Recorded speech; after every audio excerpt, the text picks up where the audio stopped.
अस्सलामुअलैकुम दोस्तों। अफ़ग़ानिस्तान में कुदरत ने अरबों डॉलर के ज़ख़ायर से नवाजा हुआ है। इतने ज़ख़ायर हैं शायद दुनिया में किसी के पास भी इतने ज़ख़ायर ना हो। लेकिन इंडिया को जब से जूते पड़े हैं, इंडिया को जब से निकाला गया है, तब से उसकी टेंशन में मुसलसल इजाफा होता जा रहा है। आप लोग भी देखें, एंजॉय करें। पाकिस्तान से लेकर श्रीलंका, इसके अलावा अफ्रीकी देशों में भी उसने यही किया है। यहां तक कि साउथ अमेरिकी देशों तक चीन ने अपना जाल फैला दिया है। ठीक अब वैसे ही अफगानिस्तान में करने जा रहा है। 31 मिलियन डॉलर की मदद वो सहायता के तौर पर दे रहा है, लेकिन तालिबानी नेताओं को अभी इससे समझ नहीं आ रहा है कि यह मदद नहीं बल्कि एक तरीके का कर्ज है जिसे बाद में चीन ब्याज समेत वसूलेगा। अभी तो वो सिर्फ खाने का सामान, कपड़े, वैक्सीन देकर तालिबान का भरोसा जीतने में लगा है, लेकिन पर्दे के पीछे का खेल है। एक बार तालिबान चीन के झांसे में आ गया तो करीब 3 ट्रिलियन डॉलर के कुदरती खजाने पर ड्रैगन कब्जा कर लेगा। तो किस तरीके की हालात हैं यह आप समझ सकते हैं। एक रिपोर्ट के जरिए चीन की पूरी चाल क्या है यह भी जरा हम आपको बताते हैं।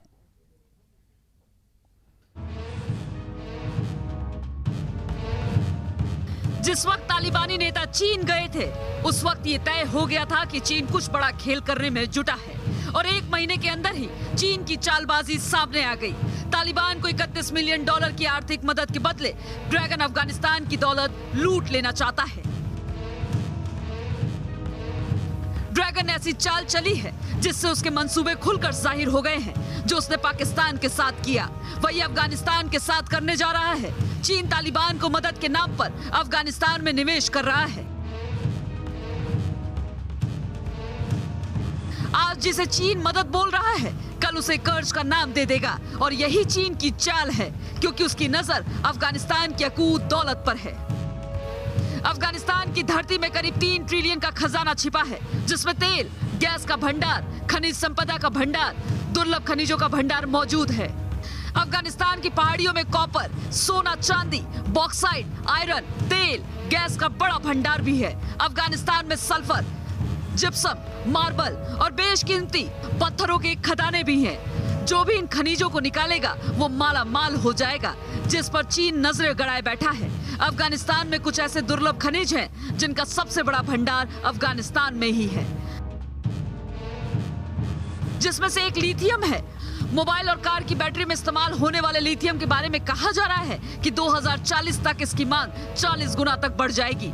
इसलिए चीन लिथियम को कब्जे में लेना चाहता है। इस खजाने को हासिल करने के लिए चीन ने करीब 62 अरब डॉलर की बेल्ट एंड रोड योजना के तहत अफगानिस्तान तक सीपीसी यानी चीन पाकिस्तान कॉरिडोर का विस्तार करने की कोशिश तेज कर दी है।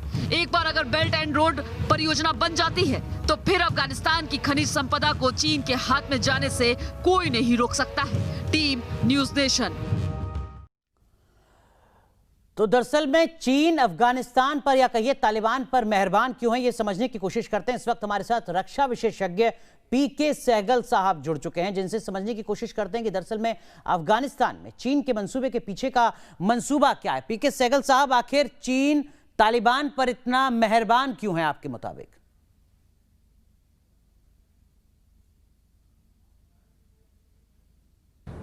अफगानिस्तान में चीन बड़े पैमाने पर इन्वेस्टमेंट करना चाहता है। उसकी असली मंशा है कि BRI के माध्यम से उसको कनेक्टिविटी मिले सेंट्रल एशिया के साथ, मिडल ईस्ट के साथ, पर्शियन गल्फ के साथ, जिसके माध्यम से वो अपना मैन्युफैक्चरिंग जो है, अपनी इंडस्ट्री जो है, अपना कारोबार है, वो पूरे सेंट्रल एशिया में, मिडल ईस्ट में और पर्शियन गल्फ में फैला सके, जिससे चीन की आमदनी में बहुत उछाल आएगा और बाकी देश जो हैं उसी से माल खरीद सकेंगे at cheaper rates than the western Nations.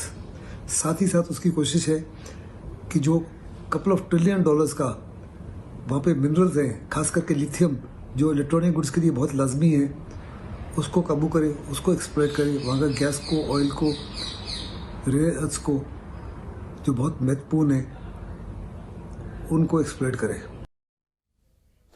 बिल्कुल अहम बात सर आप यहां पर कह रहे हैं, लेकिन सवाल यह भी है कि अफगानिस्तान और पाकिस्तान में अंतर है। अगर चीन सोच रहा है कि कर्ज के जाल में जैसे पाकिस्तान को फंसाया वैसे तालिबान को फंसा पाएगा, क्या यह मुमकिन हो पाएगा? क्योंकि तालिबानी सिर्फ बारूद की बोली जानते हैं और इस बात को तो चीन भी बेहतर तरीके से समझता है। अफगानिस्तान और पाकिस्तान में वास्तव में बहुत ज़बरदस्त अंतर है। पाकिस्तान में हर डिसीजन जो है वहाँ के ISI और पाकिस्तान आर्मी लेता है। जहाँ तक अफगानिस्तान का ताल्लुक है, तालिबान के 3 गुट हैं।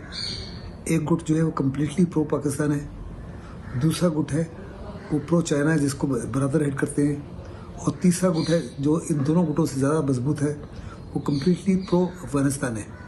वो साफ तौर पे कह रहे हैं कि किसी भी हालत में चाइना या पाकिस्तान को आइदर इंडिविजुअली या मिलजुल कर अफगानिस्तान की वेल्थ को एक्सप्लॉइट नहीं करने देंगे। और अगर चीन समझता है कि वो BRI का फ़ायदा केवल उसको होगा सेंट्रल एशिया कनेक्टिविटी से, मिडल ईस्ट और पर्शियन गल्फ से, ये भी उसकी गलत फहमी है। किसी भी हालत में उसके ड्रीम्स रियलाइज़ नहीं हो सकते उस प्रकार जैसे कि पाकिस्तान में हो रहे हैं। अफगानिस्तान जो है, यहाँ के ट्राइबल जो है किसी भी हालत में अपने आप को एक्सप्लॉइट नहीं होने देंगे चीन के माध्यम से, जैसे कि चीन ने दूसरे देशों को इंडिपेंडेंस में डाला है। ये असंभव है कि वो इसी माफी की कार्रवाई अफगानिस्तान में कर सकता है।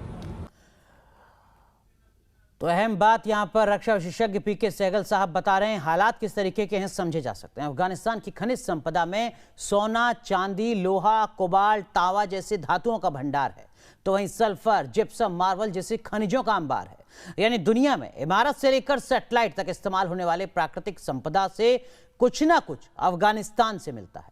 कुछ तो इतने दुर्लभ खनिज हैं जो अधिकतर अफगानिस्तान की पहाड़ियों में ही दबे हुए हैं। उनमें से एक नियोबियम है जो दुनिया भर की तमाम गाड़ियों में लगने वाले सेमीकंडक्टर में इस्तेमाल होता है। हाल ही के दिनों में सेमीकंडक्टर इसी नियोबियम की कमी के चलते बनने बंद भी हो गए थे। इसी तरह लिथियम भी अफगानिस्तान में मिलता है जो बैटरी में लगते हैं। इसी तरह कॉपर का इस्तेमाल इलेक्ट्रिक वायर में होता है। प्रोजोडियम का इस्तेमाल सोलर पैनल में होता है। वहीं लेथिनम एयरक्राफ्ट में लगाया जाता है। सीरियम का इस्तेमाल सैटेलाइट में होता है। ये बेहद दुर्लभ खनिज अफगानिस्तान में मिलते हैं। इन्हीं के लालच में चीन ने तालिबान को आर्थिक मदद के नाम पर फंसाने की कोशिश की है। आज की एक और बड़ी खबर की बात करते हैं। भारतीय सेना ने जो एक बड़ा पराक्रम दिखाया, हाईवे पर लड़ाकू विमानों ने टचडाउन किया। आज भारतीय सेना, भारतीय वायुसेना की हुंकार से पाकिस्तान बॉर्डर थर्रा उठा। राजस्थान के जालौर में नेशनल हाईवे पर हरकुलिस प्लेन उतरा तो फाइटर जेट सुखाई ने टचडाउन किया। सैन्य ताकत को और मजबूत बनाने की दिशा में इसे एक बड़ी कामयाबी माना जा रहा है।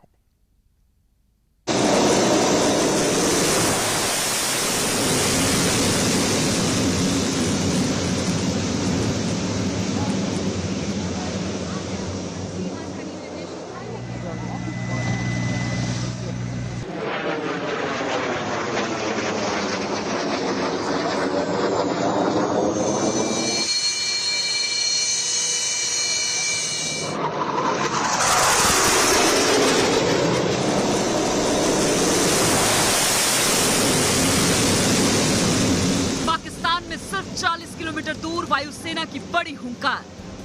रनवे में तब्दील हुआ नेशनल हाईवे, सड़क पर उतरता सुपर हरक्यूलिस।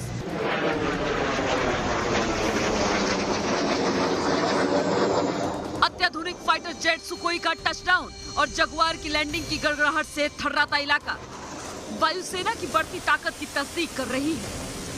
दरअसल बाड़मेर जालौर जिले की सीमा पर अगड़ावा में वायुसेना के लिए इमरजेंसी हवाई पट्टी बनाई गई है। हवाई पर बनाए गए इस एयर स्ट्रिप पर फाइटर जेट्स ने न सिर्फ लैंड करके बल्कि आसानी से टेक ऑफ भी कर सकेंगे। यानी इसके साथ ही देश को ऐसे नेशनल हाईवे का तोहफा मिल गया जहां फाइटर जेट्स उतरकर दोबारा उड़ान भर सकेंगे। केंद्रीय रक्षा मंत्री राजनाथ सिंह और सड़क परिवहन मंत्री नितिन गडकरी को लेकर सेना के सुपर हरक्यूलिस ने हाईवे पर बनी एयर स्ट्रिप पर सबसे पहले लैंडिंग की। इसके बाद फाइटर जेट सुखोई MK-130 और जगुआर भी वहां उतरे।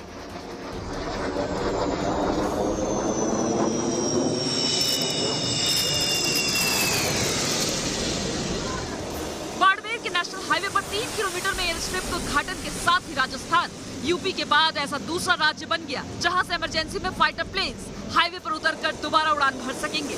पाकिस्तान से सिर्फ 40 किलोमीटर दूर एयर स्ट्रिप को सामरिक तौर पर बेहद अहम माना जा रहा है। एयर स्ट्रिप के दोनों छोर पर 40 गुणा 180 मीटर की 2 पार्किंग बनाई गई है जहां फाइटर प्लेन रखे जाएंगे। इसके साथ ही 3.5 किलोमीटर लंबी 7 मीटर चौड़ी सर्विस रोड बनाई गई है। रक्षा मंत्रालय और सड़क परिवहन मंत्रालय मिलकर देश के 12 राज्यों में हाईवे पर एयर स्ट्राइप तैयार कर रही है, जिसमें सुखोई मिग और जगुआर जैसे लड़ाकू विमान तेज गर्जना के साथ इमरजेंसी लैंडिंग और टेक ऑफ कर सकेंगे। किसी जंग में ये एयर स्ट्रिप गेम चेंजर साबित हो सकते हैं। Team news nation. यकीनन बाड़मेर जालौर हाईवे पर बने एयर स्ट्रिप के उद्घाटन से पाकिस्तान की नींद उड़ी हुई है, लेकिन पाकिस्तान की मुश्किलें यहीं खत्म नहीं होने वाली हैं। उसकी हरकतों पर लगाम कसने और सबक सिखाने के लिए पाकिस्तान से सटी सीमा के हाईवे पर कई और एयर स्ट्रिप बनाई जा रही हैं। इनमें सबसे अहम है जम्मू कश्मीर में बना चिनार बाग और बिजबेहरा हाईवे पर बन रहा है एयर स्ट्रिप। तो राजस्थान में जैसलमेर फलौदी के बीच भी हाईवे पर दूसरा एयर स्ट्रिप बनाया जा रहा है, जबकि गुजरात में द्वारका मलिया के बीच बन रहे हाईवे पर फाइटर जेट्स के इमरजेंसी लैंडिंग की सुविधा होगी। अब हम आपको बताते हैं वो एयर स्ट्रिप जिनसे पाकिस्तान के साथ साथ चीन से निपटना भी आसान हो जाएगा। दिल्ली और रामपुर के बीच बन रहे हाईवे पर बन रहा एयर स्ट्रिप और मुरादाबाद और काठगोदाम के बीच हाईवे पर बनाया जा रहा हवाई पट्टी वायुसेना की ताकत को कई गुना बढ़ा देगा। तो वहीं लखनऊ वाराणसी हाईवे पर फाइटर जेट्स की लैंडिंग की सुविधा से आपात स्थिति में निपटने की क्षमता बढ़ेगी। वहीं इस्लामपुर किशनगंज हाईवे और तिनसुकिया मोहनबाड़ी हाईवे पर बन रहा इमरजेंसी फील्ड लैंडिंग स्ट्रिप चीन पर नजर रख